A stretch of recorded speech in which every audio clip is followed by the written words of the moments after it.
te rappellerai que 1,3 milliard, 44 milliards de dollars. C'est beaucoup, beaucoup d'argent. À partir de cet événement-là, il y a eu un point de bascule. Un directeur de la section argent, pas comme les autres.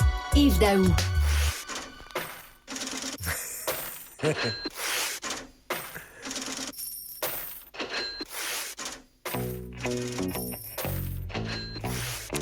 Une toune qui a 50 ans, qui a 50 ans.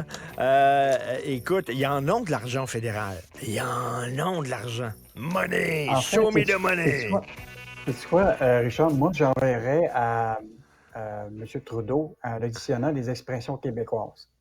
L'expression que tu connais, au diable les dépenses. Oui, oui. Donc, tu sais, dans le budget, ce qui est clair, c'est on continue à dépenser encore plus, puis toujours plus. Puis l'autre expression, c'est casser comme un clou.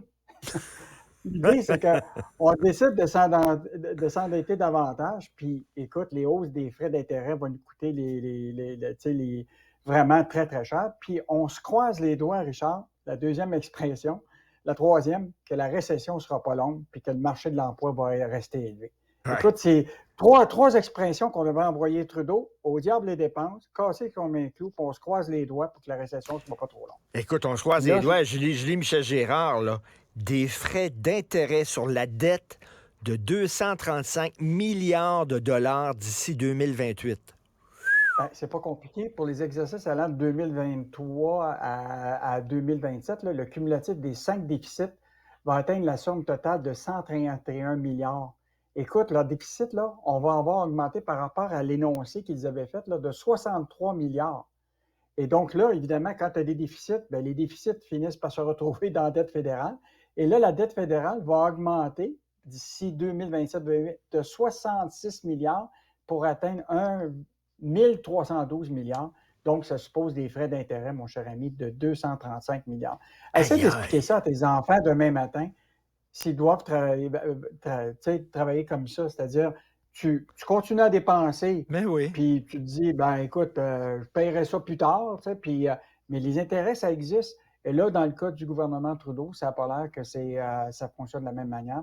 Donc, c'est clair là, que ce budget-là, Richard, là, va être évidemment étudié par le monde économique. Et je pense que c'est pas une bonne nouvelle pour permettre la relance économique. C'est pas une bonne nouvelle, surtout que la colonne dépenses, tu viens de le dire, est en train de s'allonger. Puis la colonne revenu, Julie Michel Gérard, la colonne revenu, ça va être moins important que ce qu'on avait prévu. Bien, c'est parce que les autres anticipent au cours des 5 prochains exercices là, 8 milliards de moins de recettes. Parce que là, ils ont diminué à la baisse la croissance économique de 2023-2024. Fait qu'au lieu de progresser de 0,7 en 2023, là, puis de 1,9, ils ont revu ça à la baisse complètement avec une croissance économique beaucoup plus basse. Donc, tu vois, eux autres, là, ils voient très bien que la croissance économique ne sera pas là, mais il n'en demeure pas moins qu'ils dépensent davantage. C'est incroyable. C'est quand même un peu ridicule. Puis quand ils disent qu'ils vont couper dans les dépenses pour être capable de réinvestir dans l'économie, as-tu déjà vu, toi, le gouvernement fédéral couper dans les dépenses? Alors, regarde toute la gestion de l'argent par rapport à... J'ai jamais vu un gouvernement couper dans les dépenses. Puis c'est Guillaume Saint-Pierre là, qui écrivait hier, puis je reprends ses propos dans ma chronique d'aujourd'hui. Rien qu'en aide internationale, c'est 3,5 milliards de dollars par année, puis il n'y a aucun suivi, il n'y a aucune reddition de compte. On ne sait pas à quoi sert cet argent-là. Christy, c'est comme si on imprimait de l'argent. Vraiment. Puis l'autre affaire, Richard, écoute, c'est annoncé hier, je ne sais pas si tu as vu ça, là, mais ils vont investir 20 milliards pour le virage vert. Écoute, puis avec des crédits d'impôt là, à tout le monde qui vont faire ça. Écoute, des crédits d'impôt remboursables de 30 % aux investissements dans les machines et les équipements. Écoute, de 15 à 40 % pour ceux qui vont investir dans l'hydrogène. C'est drôle, hier, on parlait de l'hydrogène, hein? Que la famille des marins est intéressée par l'hydrogène. Puis là, tout à coup, on voit des crédits d'impôt. Écoute, on voit des 3 crédits d'impôt qui vont totaliser près de 20 milliards. Écoute, c'est beaucoup d'argent. Puis tout ce virage vert-là, on n'est pas sûr qu'on va voir encore... il n'y aura pas une croissance économique incroyable où il y a un paquet de jobs dans le secteur des voitures électriques. Là. Il y a encore un secteur industriel important au Canada, là, pour Québec.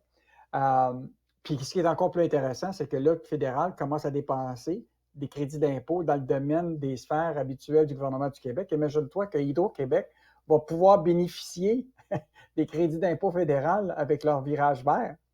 Donc, aujourd'hui, ça veut dire qu'Hydro-Québec va avoir de l'argent du fédéral pour tous les projets qu'ils vont faire, là, qui vont être des projets neufs ou qui sont liés justement à l'énergie solaire, à l'éolien. Ça va permettre à François Legault de dire, regardez, c'est rentable, le fédéralisme, on reçoit de l'argent d'Ottawa, regardez comment c'est bon. Hey, là, on va parler, Yves, de la crème de la crème. On parle de l'élite ici, on parle de l'élite, les influenceurs. Mes amis, mes nouveaux amis. Alors, il y a 2 influenceuses qui, grâce à OnlyFans, ont fait beaucoup d'argent, sauf qu'ils ont appris que, il faut que tu donnes ta part à l'impôt. Même si tu es influenceur, influenceuse, il faut que l'impôt ait sa cote. Bien, Richard, encore, il devrait utiliser le dictionnaire des expressions québécoises. L'idée, là, c'est qu'il y a 2 certitudes dans la vie.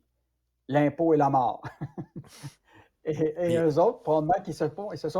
C'est vrai que la mort, ils connaissent ça, mais l'impôt, ils n'ont pas l'air à connaître ça. C'est ces 2 influenceuses québécoises, ces 2 sœurs, je pense qu'on peut... On a un extrait d'un de leurs vidéos, tiens. On écoute ça. Ce matin, j'ai ouvert mon solde de banque, mon compte de banque, et mon solde était à 0 $. J'ai plus 1 $. J'ai plus 1 $.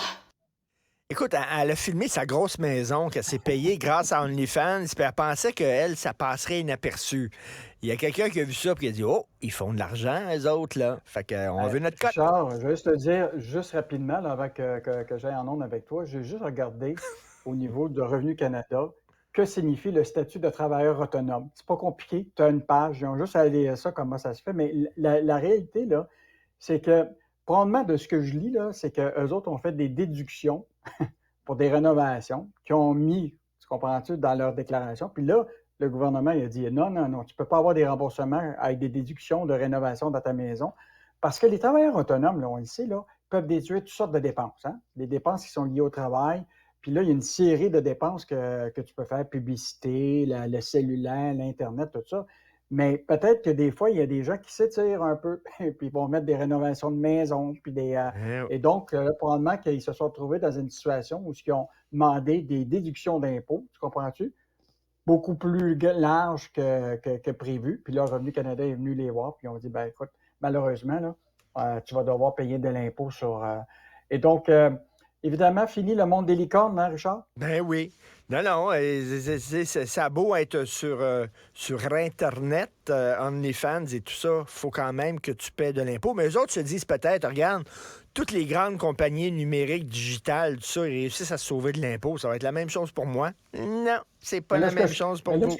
Mais ce que je comprends, c'est que là, ils se sont fait presque saisir leur compte OnlyFans. Oui. Imagine-toi, tous ceux qui sont sur OnlyFans, actuellement, ils doivent regarder ils doivent être à la porte, tu comprends-tu, Richard, puis attendre de voir la prochaine lettre de Revenu Canada. Tout à fait. S'ils perdent leur compte OnlyFans, quelle perte pour le Québec. Quelle perte économique pour le Québec. Merci Yves Daou. À demain. Salut. Bye. Martino.